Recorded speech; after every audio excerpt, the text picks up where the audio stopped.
Hi, this is our last QD clinic of the week. This one's entitled, Who's the Boss?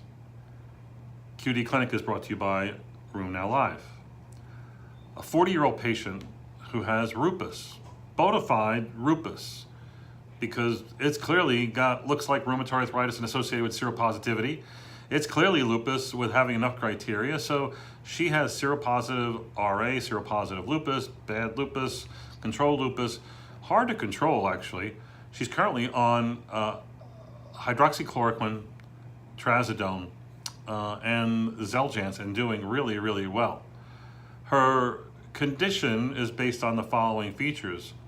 Polyarthralgias, polyarthritis, anemia, leukopenia, lymphopenia, and ANA, a positive RNP, photosensitivity, a malar rash, alopecia, real alopecia, lost clumps of hair, Raynaud's, triphasic Raynaud's, dysphagia, dry eyes, dry mouth, miscarriage ×2.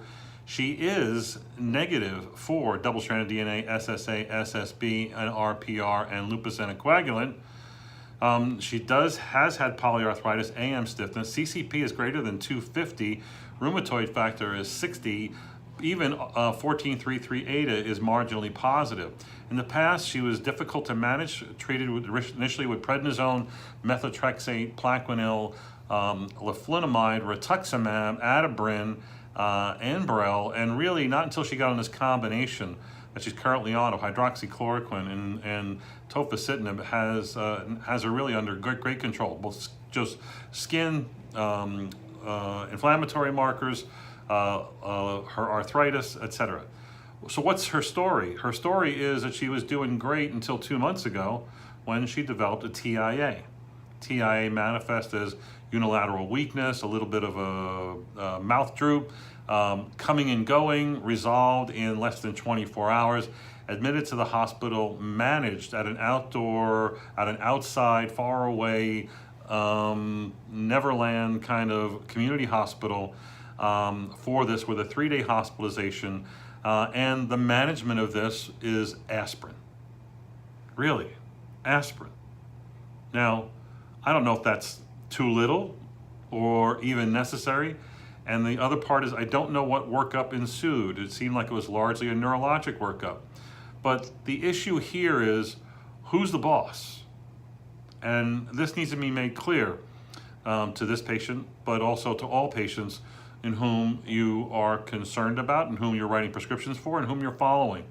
And this is not just lupus, this is rheumatoid, dermatomyositis, gout, etc. And I think you have to leave the patient with these important messages. Number one, who owns the medicine? Who's in charge of the medicine? And that's me. That's the guy that wrote the prescription. That's you, the gal who wrote the prescription, the gal who's refilling that prescription. Again, that means that no one can mess with that medicine but the person who writes the prescription. Not the primary care, not the ER physician, not a neighbor or who seems to say something that seems to resonate with the patient, not a television ad or something that they read in the paper or USA Today. No. Again, that's like internet as far as I'm concerned. I want the patients to look at the internet. I want them to write things down. I want them to come in and discuss it because the internet is not a basis for making decisions, right? Likewise, those other people don't get a vote in managing this medicine or my patient. And again, you need to know that you're taking strong ownership of that. So call me anytime if you have any questions. What went wrong here?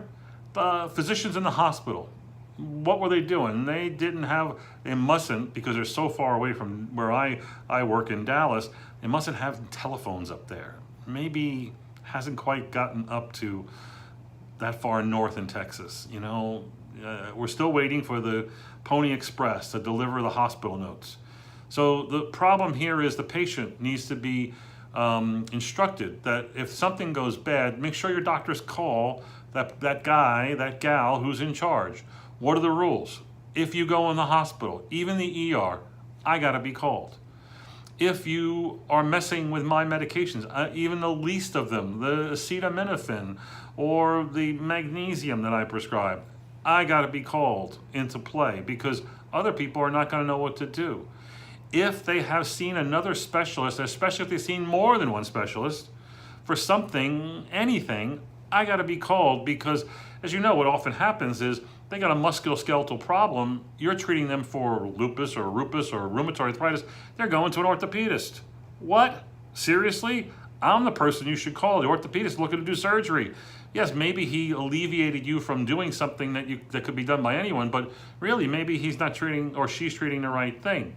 So to go to another specialist is only to allow them to perceive that lupus RA patient as another voodoo problem that they have to deal with. That's not what happens when they call you or I. We know this stuff. We live and breathe this stuff. We know what we're doing. Everybody else is guessing. Well, in the case of these podunk community hospital doctors, they weren't even guessing. They did nothing. Aspirin, call me in the morning. Actually, aspirin, and they referred to another specialist, which was probably inappropriate. So again, it has to do, like the last case we talked about yesterday, it has to do with the messages and the instructions that we tell our patients that make our patients better patients and make them safer and better managed going forward. Have a good weekend. QD Clinic.